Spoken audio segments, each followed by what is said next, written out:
بسم اللہ الرحمن الرحیم الصلاة والسلام علیکہ یا رسول اللہ وعلی آلک واصحابک یا حبیب اللہ۔ روزے کے متعلق کچھ اہم اور ضروری مسائل لے کر حاضر ہوا ہوں، جن سے اکثر لوگ ناواقف ہوتے ہیں۔ پہلی بات تو یہ کہ بعض جگہ بعض اوقات دیکھا جاتا ہے اور سحر کا ٹائم ختم ہو جاتا ہے، سائرن بج رہا ہوتا ہے، اذانیں بھی ہو رہی ہوتی ہیں، مگر پھر بھی لوگ کھا رہے پی رہے ہوتے ہیں۔ یا پھر کبھی ایسا ہوتا ہے کہ سائرن بج گیا، اذانیں ہو رہی ہیں تو لوگ کھا رہے پی رہے ہیں، کہ وہ کہا یہ جاتا ہے کہ بھائی ابھی تو اذانیں ہو رہی ہیں نا، اذانیں ختم تو نہیں ہوئی، لہٰذا آپ کھا بھی سکتے ہیں۔ اکثر یہ گھروں کے اندر ہوتا ہے، حالانکہ دیکھیں سائرن کا اور پھر اذان کا تعلق یہ سحری سے نہیں ہے، نہ سحری کا تعلق سائرن سے نہ اذان سے، بلکہ سحری کا جو تعلق ہوتا ہے یہ ٹائم سے۔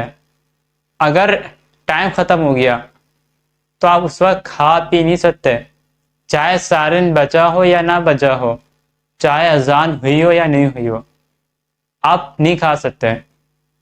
اسی طرح افطاری میں بعض جگہ ایسا ہوتا ہے کہ اذانیں ہو جاتی ہیں یا سائرن بج جاتا ہے مگر ٹائم نہیں ہوا ہوتا۔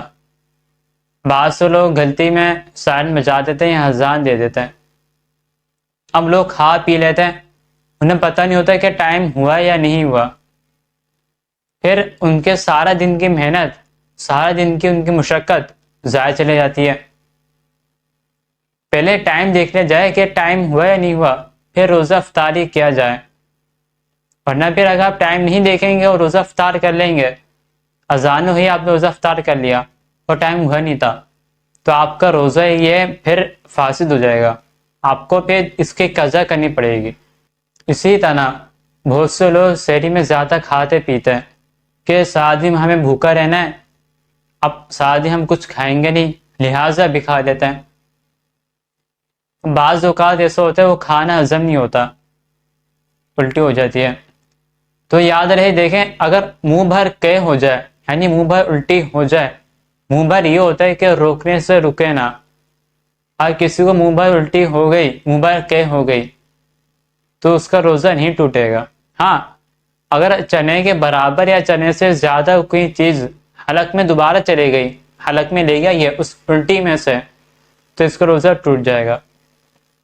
اور اسی طرح اگر کسی نے انگلی ڈال کر حلق میں جان بوجھ کر الٹی کری اور وہ الٹی اس کو منہ بھر تھی، منہ بھر قے تھی، تو اس سے روزہ فاسد ہو جائے گا، تو اس سے بچا جائے۔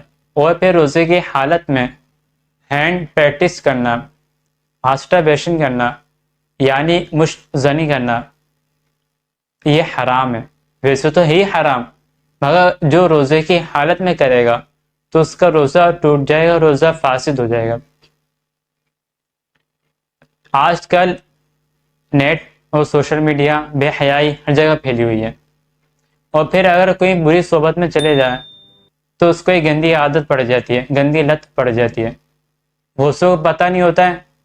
اب جس کو یہ لت پڑ گئی تو چاہے روزہ ہو چاہے نہ ہو وہ ہینڈ پریکٹس کر رہے ہوتے ہیں، مشت زنی کر رہے ہوتے ہیں۔ تو یاد رہے اگر کوئی روزے کی حالت میں مشت زنی کرے گا تو اس کی مادہ منویہ، اس کی منی خارج ہو گئی، تو اس سے اس کا روزہ فاسد ہو جائے گا، روزہ ٹوٹ جائے گا، پھر اس کو اس کی قضا کرنا لازمی ہے۔ اور پھر کہیں 8 روزہ 10 روزہ 15 روزہ تراویح پڑھی جاتی ہے، اب لوگ 8 روزہ 10 روزہ 8 اور 20 روزہ تراویح پڑھ کے بولتے ہیں کہ ہم نے اب تراویح پڑھ لی، ہمیں تراویح پڑھنے کی ضرورت نہیں ہے، ہم نے تراویح پڑھ لی، ہم نے قرآن سن لیا۔ تو دیکھیں وہ 8 روزہ 10 روزہ 20 روزہ 15 روزہ وہ تراویح نہیں ہوتی، وہ ختم قرآن ہوتا ہے۔ تراویح تو پورے رمضان المبارک کے اندر یہ سنت موقدہ ہے، اس کا ترک کرنا، اس کا چھوڑنا یہ گناہ ہے۔ دیکھیں پورے سال میں خالی ایک تو مہینہ آتا ہے، ایک مہینہ تو ہمیں ملتا ہے جس میں ہم عبادت کر سکیں، تراویح پڑھ سکیں۔ کیا اگر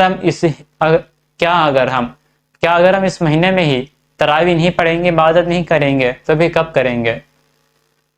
کیا ایک مہینہ ہم تراویح کے لیے وقت نکال نہیں سکتے؟ اور بعض جگہ دیکھا گیا ہے جہاں پہ 8 روزہ 10 روزہ 3 روزہ تراویح ہوتی ہیں، تو وہاں پہ یعلمون تعلمون کے علاوہ کچھ سمجھ میں نہیں آتا، نہ الفاظ واضح ہو رہے ہوتے ہیں، نہ مخارج صحیح سے ادا کیے جا رہے ہوتے ہیں۔ اسے تراویح پڑھنے کا فائدہ کیا؟ حدیث میں بعض جگہ فرمایا گیا ہے کہ قرآن اپنے پڑھنے والے پر لعنت کرتا ہے، وہ یہی لوگ تو ہیں جو قرآن اس طرح پڑھتے ہیں کہ سمجھ میں کچھ نہیں آ رہا ہوتا، خالی یعلمون تعلمون بس یہ سمجھ میں آ رہا ہوتا ہے۔ تو خدا اپنی تراویح کو آپ ضائع نہ کریں۔ انشاءاللہ اور مسائل لے کر حاضر ہوں گا میں، جب تک کے لیے اجازت چاہتا ہوں۔